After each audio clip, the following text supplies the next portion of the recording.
नमस्ते दोस्तों, आप देख रहे हैं लाइफ सिंप्लीफाइड हिंदी और मैं हूं अभिषेक। दोस्तों, आज भी हम बात करेंगे चैप्टर 10 के बारे में। अभी तक चैप्टर 10 की 4 पार्ट्स मैं बना चुका हूं और ये चैप्टर 10 का आखिरी भाग होगा। और इस भाग में मैं आपको ये समझाने की कोशिश करूंगा कि सारे जो सेंटर्स है माइंड के, वो किस तरीके से थॉट्स को डिकोड करते हैं, किस फ्रीक्वेंसी से डिकोड करते हैं, कैसे सेंटर में जेन योगा यूनिट्स कलेक्ट होते हैं, यानी कि कैसे हमारे सेंटर्स की इंटेंसिटी बढ़ती या घटती है और वो इंटेंसिटी किस तरीके से एक जेन योगा यूनिट में ट्रांसफॉर्म होती है और स्टोर होती है, और कैसे हम अपने जो एवरेज माइंड के जो रेशियोज़ है 2482, उस रेशियो को जेन योगा यूनिट गैदर करके हम कैसे 5221 बना सकते हैं। तो दोस्तों, मैं शॉर्ट में आपको फिर से ये बता देता हूँ कि हमारे माइंड में मुख्यतः 4 सेंटर्स हैं। हमारा माइंड 4 अलग अलग सेक्शंस में डिवाइडेड है, जिसमें से एक सेक्शन हम एक्सेस कर पाते हैं और बाकी जो 3 सेक्शन हैं वो सेक्शंस हमारे लिए एक्सेस कर पाना बहुत ही मुश्किल है, या फिर ये कह सकते हैं कि जब तक हम अपने सेक्शन 1 के सारे सेंटर्स को इवॉल्व नहीं कर लेते या फिर उनके रेशियोज़ को एक प्रॉपर ऐसे रेशियो में नहीं ले आते जो कि एक इवॉल्व्ड माइंड के IESM का रेशियो होता है, तब तक हम बाकी तीनों सेक्शंस को खोल नहीं पाएंगे या उन तक पहुंच नहीं पाएंगे। दोस्तों, पीजे सेहर कहते हैं कि हमारे माइंड में जो भी थॉट्स डिकोड होते हैं या हमारा माइंड जो भी इम्पल्सेस रिसीव करता है, वो सारी जो इम्पल्सेस हैं वो 1/12 पर पल्स की फ्रीक्वेंसी से डिकोड होती है। तो इसका मतलब क्या हुआ? पर पल्स 1/12 कैसे? ये क्या है? तो पल्स का मतलब ये है कि हमारा जो हार्ट बीट है या हमारी जो पल्स है वो 72 पल्स पर मिनट की होती है। मतलब हमारा दिल 72 बार धड़कता है 60 सेकंड में, यानी कि 1 मिनट में। और हर पल्स के बीट में हम 12 थॉट्स को डिकोड करते हैं, और उसी डिकोडिंग के वजह से हमारा जो माइंड है वो नेगेटिव या पॉजिटिव इंटेंसिटीज़ को गैदर करता है। उसी डिकोडिंग के वजह से हमारा माइंड अलग अलग सेक्शंस के इंटरप्ले में इन्वॉल्व होता है और एक्ट करता है। तो दोस्तों, हमारा जो माइंड है, एक एवरेज इंसान का माइंड, वो हर पल्स बीट में 12 थॉट्स को डिकोड करता है। इसका मतलब ये हुआ कि जो स्पीड है थॉट्स की डिकोडिंग की, वो 1/12 पर पल्स बीट है, यानी कि एक पल्स बीट में 12 थॉट्स। अब इस हिसाब से अगर आप कैलकुलेट करते हैं कि अगर एक पल्स बीट में 12 थॉट्स डिकोड हो रहे हैं, तो 1 घंटे में कितने थॉट्स डिकोड होंगे? आप एक बार अनुमान लगा के देखिए। इस किताब में वो नंबर दिया गया है, वो करीब 51,840 थॉट्स, यानी कि 51,840 थॉट्स हम 1 घंटे में डिकोड करते हैं अपने माइंड में। और उनमें से बहुत सारे थॉट्स कॉन्शियसली डिकोड होते हैं, बहुत सारे अनकॉन्शियसली। ज़्यादातर तो हम अवेयर ही नहीं होते उन थॉट्स के बारे में जो हमारे माइंड में आते हैं और डिकोड होते हैं, क्योंकि हमारे 5 सेंसेस के थ्रू अलग अलग सेंसेस से अलग अलग इम्पल्सेस आते हैं। कुछ इम्पल्सेस के बारे में हम अवेयर होते हैं और कुछ हम लोग अनकॉन्शियसली भी उन इम्पल्सेस को रिसीव करते हैं और डिकोड करते हैं। यही कारण है कि हमारे माइंड में 1 घंटे में 51,000 से भी ज़्यादा थॉट्स आ जाते हैं और हमें पता भी नहीं है कि हमारे माइंड में इतना कुछ चल रहा है। तो ये समझ के ही आपको ये पता चलेगा कि आखिर क्यों हम इतनी एनर्जी ड्रेन करते हैं सिर्फ अपने थॉट्स से। फिज़िकली तो एनर्जी ड्रेन होती ही है अगर आप ज़्यादा फिज़िकल मूवमेंट करें या फिज़िकल एक्टिविटी करें, लेकिन हमारा जो माइंड है वो इतने सारे इम्पल्सेस को डिकोड करता है और प्रोसेस करता है दिन भर में। आप इमेजिन करिए कि 1 घंटे में अगर आप 51,000 थॉट्स को डिकोड कर रहे हैं और आप अपने वेकिंग आवर्स में जितने देरी आप जगते हैं, तो अगर मैं समझता हूँ, मैं मान लेता हूँ कि आप 8 घंटे सोते हैं तो आप 16 घंटे जगते हैं। 16 घंटे में आप हर घंटे 51,000 थॉट्स डिकोड करते हैं, तो इतने सारे थॉट्स कितना एनर्जी ड्रेन कर देता होगा आपका, ये आप सोच सकते हैं। अब यहाँ पे पीजे सर ने एक टेबल दिया है जहाँ पे माइंड के सेक्शंस के हिसाब से उन्होंने थॉट्स के डिकोडिंग को समझाया है और कैसे थॉट्स डिकोड होने से कितनी ज़ेन योगा यूनिट्स कलेक्ट कर पाएंगे हम, ये भी बताया है प्लस या माइनस इंटेंसिटी में। तो यहाँ पे हम लोग एम सेंटर को कंसिडर नहीं करेंगे क्योंकि एम सेंटर थॉट्स के डिकोडिंग में काम में नहीं आता है। यहाँ पे सिर्फ हम आई, ई और एस की बात करेंगे। तो अगर हम नॉर्मल थॉट्स की डिकोडिंग के हिसाब से देखें तो हर पल्स में 1/12 थॉट्स डिकोड होते हैं, यानी कि 12 थॉट्स एक पल्स में डिकोड हो जाते हैं। तो वहाँ पे हम प्लस या माइनस 10 ज़ेन योगा यूनिट्स इकट्ठा कर सकते हैं। ये जो टेबल है दोस्तों, ये अभी आपके स्क्रीन पे दिखेगा और उस हिसाब से आप इसे फॉलो करिएगा। आप देखेंगे कि यहाँ पे 4 कॉलम्स बने हुए हैं, एक रिजल्टेंट इंटेंसिटी का, एक टाइम टेकन पर डिकोडिंग ऑपरेशन, यानी कि हर डिकोडिंग के ऑपरेशन में कितना समय जाता है। जैसे कि पहले रो में आपको दिखेगा कि 12 थॉट्स को डिकोड करने में 1/12 पल्स का टाइम जाता है, 1/12 पल्स का टाइम जाता है। उसी हिसाब से इस टेबल में आपको नीचे भी दिखेगा कि अगर आप 7 थॉट्स एक पल्स में डिकोड करते हैं तो उसमें टाइम जाता है 1/10 पल्स का। यहाँ पे 1/1 है, वहाँ पे 0 मिस हो गया है, तो यहाँ पे 1/10 होगा सेकेंड रो में। और वहाँ पे आपको प्लस या माइनस 20 ज़ेन योगा यूनिट्स आप रिजल्टेंट इंटेंसिटी आप गैदर कर पाएंगे।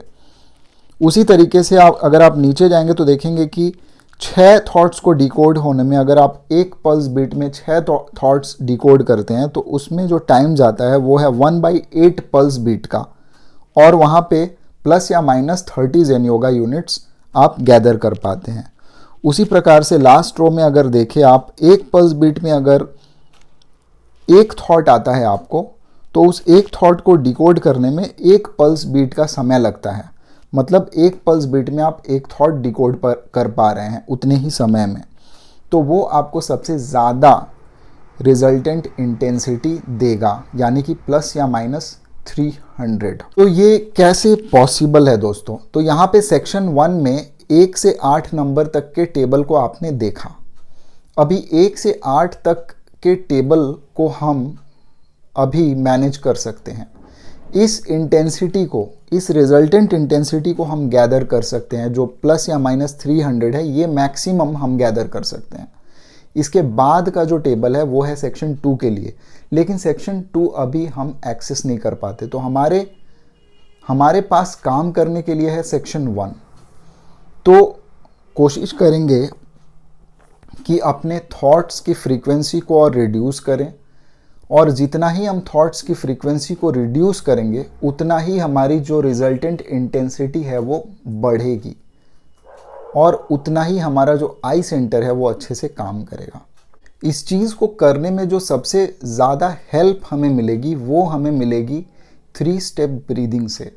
न कि सिर्फ 3 स्टेप ब्रीदिंग, हमें ड्रिफ्ट वॉचिंग भी करना होगा। तो ये दोनों चीज़ें हमें साइमल्टेनियसली करनी होगी। 3 स्टेप ब्रीदिंग के लिए आप कुछ समय 10-15 मिनट निकालें अपने रोज़ के रूटीन में, और आप 3 स्टेप ब्रीदिंग करने की कोशिश करें। 3 स्टेप ब्रीदिंग की जो अंग्रेज़ी वीडियो है वो मेरे अंग्रेज़ी चैनल पे है, वो मैं यहाँ पे कार्ड डाल दूँगा, आप इस लिंक पे क्लिक करके वो देख सकते हैं। और आगे जब मैं आगे के चैप्टर्स को एक्सप्लेन करूँगा तो 3 स्टेप ब्रीदिंग की पूरे प्रोसेस को मैं हिंदी में भी समझाने की कोशिश करूँगा। बट अभी के लिए आप बस ये जान के रखें कि 3 स्टेप ब्रीदिंग से हम अपने थॉट्स को कैसे कम कर सकते हैं। अगर आप ऑब्जर्व करेंगे तो आप ये देखेंगे कि एक एवरेज इंसान 1 मिनट में 18 से 20 सांसें लेता है, ब्रीदिंग करता है, और ब्रीदिंग पे ही उसकी जो पल्स बीट है वो निर्भर करती है। तो एक इंसान अगर 3 स्टेप ब्रीदिंग करके अपने ब्रेथ को नॉर्मल कर लेता है, क्योंकि हमारी जो ब्रीदिंग की जो टेक्निक है वो अभी काफ़ी विकृत हो चुकी है और इस ब्रीदिंग टेक्निक को ठीक करने के लिए भी हमें थोड़ा समय लगेगा। अभी के ज़माने में हम जो इंसान हैं वो सही से ब्रीद भी नहीं कर पा रहे हैं, हमारी ब्रीदिंग टेक्निक भी ख़राब हो चुकी है। इसी के कारण हम 18 से 20 ब्रेथ्स 1 मिनट में लेते हैं, जबकि ऐसा होना नहीं चाहिए। हमें 1 मिनट में 12 ब्रेथ, 12 सांसें आनी चाहिए। और जब हम 3 स्टेप ब्रीदिंग की प्रैक्टिस करेंगे तब हमारी जो ब्रीदिंग है वो नॉर्मल होती जाएगी। हम एक पूरी जो ब्रेथ लेंगे वो 1 मिनट में जब हम कैलकुलेट करेंगे तो वो 12 सांसें होंगी, और उस समय हमारा जो हार्ट बीट या कि हमारा जो पल्स होगा वो होगा 72। ऐसे भी अगर आप देखेंगे, आप नॉर्मल रिलैक्स कर रहे हैं तो आपका पल्स 72 ही आएगा, लेकिन आज के ज़माने में लोगों का पल्स 80 से नीचे नॉर्मली आता नहीं है। तो अगर आप मेडिटेट करेंगे या 3 स्टेप ब्रीदिंग करेंगे तो आपकी जो पल्स बीट है वो 72 से 51 के बीच में आ जाएगी। इससे क्या होगा, इससे आपकी जो माइंड की जो थॉट्स को डिकोड करने की, इम्पल्सेस को डिकोड करने की जो फ्रीक्वेंसी है वो भी थोड़ी कम हो जाएगी, और इससे आप बहुत सारी एनर्जी सेव कर पाएंगे अपने लिए, और वो कहीं ना कहीं वो जो रिजल्टेंट इंटेंसिटी आप सेव करते हैं वो ज़ेन योगा यूनिट्स में तब्दील होगी जब वो स्टोर हो जाएगी। अब आगे बात करेंगे सेक्शन 2, 3 और 4 के बारे में। तो अभी जो टेबल आपको दिखेगा वो सेक्शन 2 का है। जब आप सेक्शन 1 में थे और वहाँ पे जब थॉट की डिकोडिंग चल रही थी तो वहाँ पे 8 नंबर रो में आपने देखा था कि आपकी ये 1 थॉट पर पल्स बीट हो गई थी, यानी कि आप एक पल्स बीट में एक थॉट डिकोड कर रहे थे, और जब भी आप उस स्टेज पे पहुंच जाएंगे तभी आप ट्रांसफ़र हो जाएंगे सेक्शन 2 में, जहां से आपकी जो पर पल्स थॉट है वो घटनी शुरू हो जाएगी, यानी कि आप 2 पल्स बीट में एक थॉट को होल्ड कर पाएंगे, और वहां पे आप ज़ेन योगा यूनिट्स कलेक्ट कर पाएंगे, जो कि रो नंबर 10 में आप देख सकते हैं 750 यूनिट्स। तो यहाँ पे 750 यूनिट्स नहीं है, ये एक्चुअली रिजल्टेंट इंटेंसिटी का वैल्यू है, जो कि पॉजिटिव या नेगेटिव 750 तक है।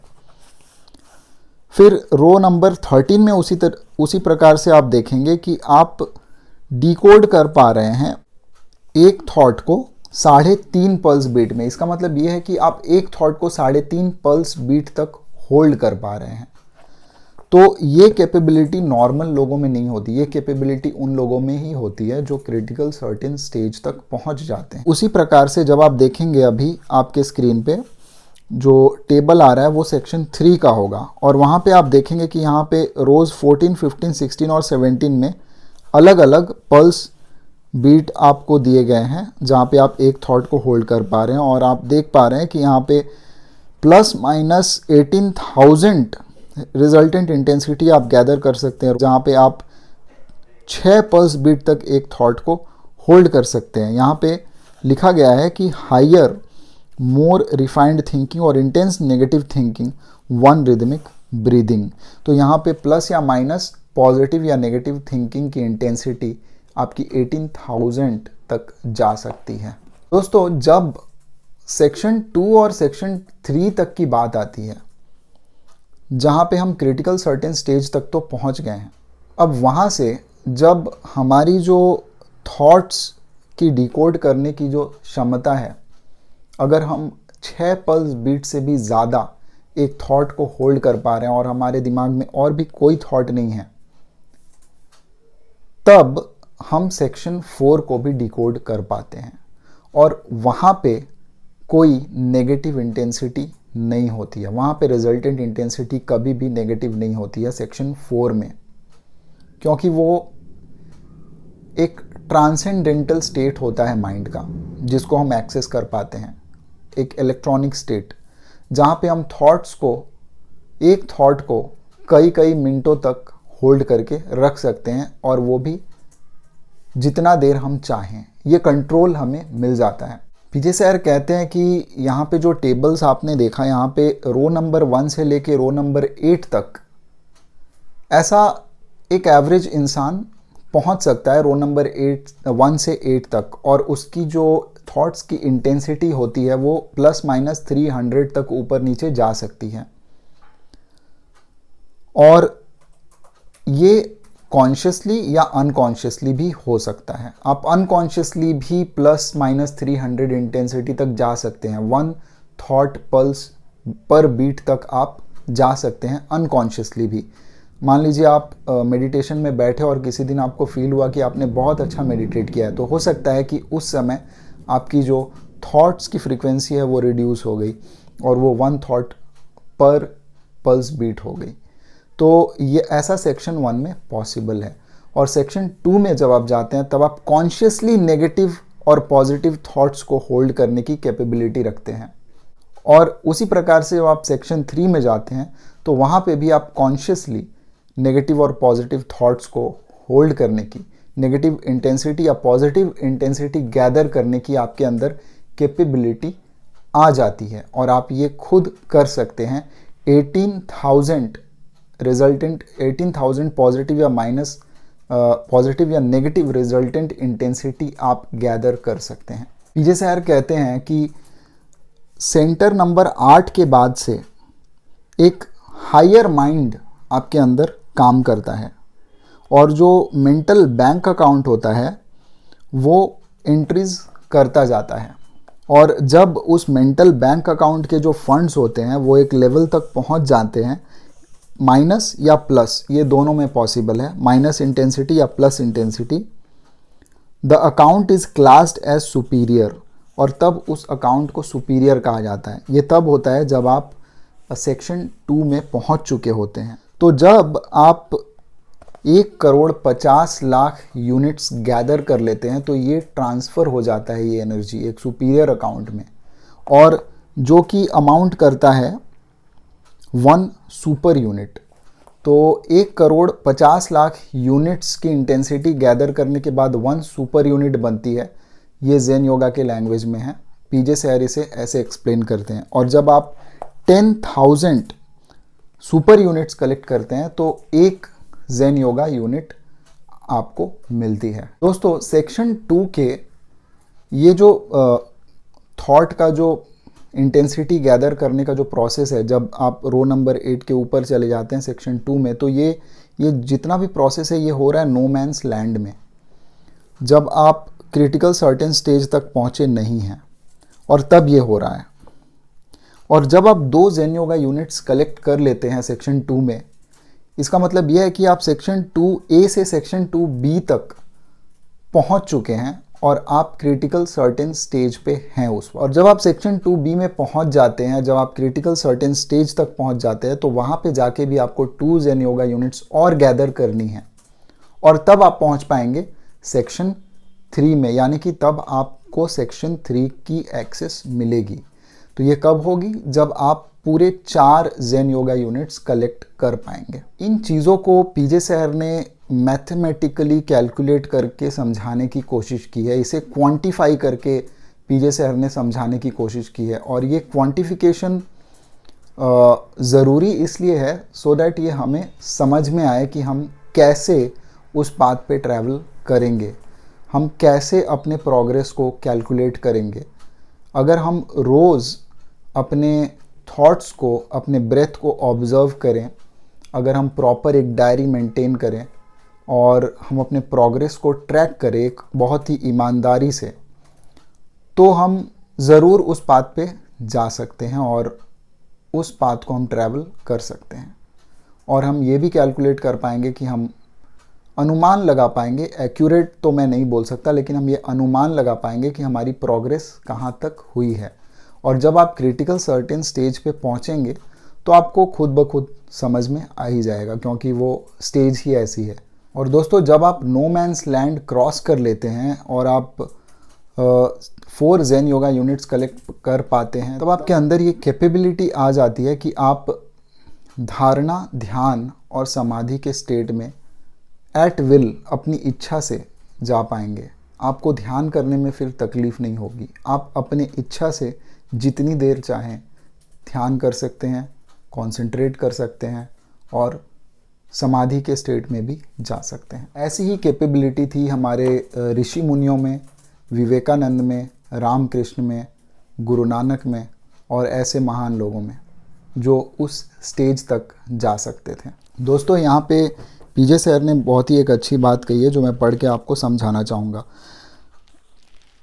Above the 4 already mentioned centers are the 6th and 7th centers respectively. The 5th center of the intuition center has a dual capacity.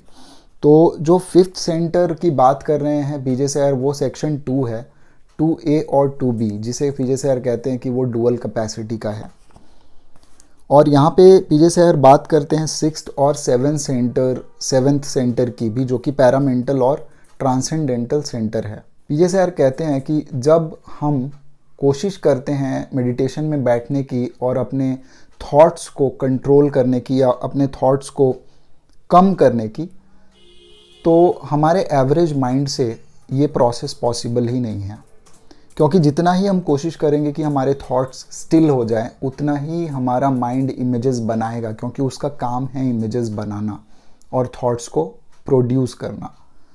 तो जो भी मेमोरी स्टोर है माइंड में, माइंड उसी मेमोरी से इमेजेस को बनाएगा और आपकी माइंड की एनर्जी और भी ज़्यादा ड्रेन होती चली जाएगी। तो अगर आप थॉट्स को रिड्यूस करने की कोशिश करेंगे फोर्सफुली, या कोशिश करेंगे कि मैं मेडिटेट कर रहा हूँ तो मेरे थॉट्स कम क्यों नहीं होते, तो ऐसा नहीं होगा। आपको बस बैठना है, अपने ब्रेथ पे फोकस करना है, आपको बस थॉट्स को देखना है, उसे कोशिश नहीं करना है रिड्यूस करने के लिए। ये तो अपने आप ही होगा। जब आप अपने थॉट्स को ऑब्जर्व करने लगेंगे, आपके थॉट्स आएंगे और चले जाएंगे। आप अपने ब्रेथ पे फोकस करेंगे। आप बस काउंट भी कर सकते हैं कि आप कितनी बार ब्रीदिंग कर रहे हैं 1 मिनट में। आप बस ये अलार्म लगा लें कि मैं 5 मिनट बैठूंगा और उस 5 मिनट में बस अपने ब्रेथ को काउंट करते रहें। तो मेरे ख्याल से ये एक बहुत ही अच्छा तरीका होगा मेडिटेशन का। और उस मेडिटेशन के टाइम में आप ड्रिफ्ट वॉचिंग भी कर सकते हैं। तो आप काउंटिंग भी करते रहेंगे अपने ब्रेथ की, और जब आप मेडिटेशन से बाहर निकलेंगे, जब 5 मिनट बाद वो अलार्म बजेगा, तो आप उस समय ड्रिफ्ट वॉचिंग को देखेंगे कि आपने कौन कौन से थॉट्स को ऑब्जर्व किया, आप कौन कौन से सेंटर्स में थे, कौन से सेंटर्स के थॉट्स आए आपके माइंड में ज़्यादा, और आपका ब्रेथ रेट कैसे रिड्यूस हुआ। आप इन चीज़ों को ऑब्जर्व करें रोज़, तो ज़रूर आप अपने पाथ में प्रोग्रेस करेंगे। अब एक आखिरी बात जो पीजे सर ने इस चैप्टर के एंड में बोली है, वो मैं पढ़ के सुनाना चाहूँगा। Take this thought for serious thinking, how much do I increase daily my resultant intensity score? How quickly have I to move forward daily to arrive in reasonable time? What efforts to that end am I making daily? Am I awake to the purpose of life and birth? तो इस last paragraph में पीजे sir कहते हैं कि आप अपने आप को रोज़ ऑब्जर्व करें कि क्या आप उस पाथ पे प्रोग्रेस कर रहे हैं, क्या आप उस रिजल्टेंट इंटेंसिटी के स्कोर को बढ़ा रहे हैं, क्या आपका माइंड या आपका आई सेंटर एक सही डायरेक्शन में आपको ले जा रहा है, और क्या आपके ई और एस सेंटर्स आपके आई सेंटर के साथ और भी ज़्यादा अलाइन हो रहे हैं, सो दैट आपकी जो रिजल्टेंट इंटेंसिटी है वो एक पॉजिटिव तरीके में बढ़े। क्या आप जागरूक हैं अपने लाइफ और बर्थ के पर्पस के लिए। दोस्तों आज के वीडियो में इतना ही। मिलते हैं अगले वीडियो में चैप्टर 11 के साथ। धन्यवाद।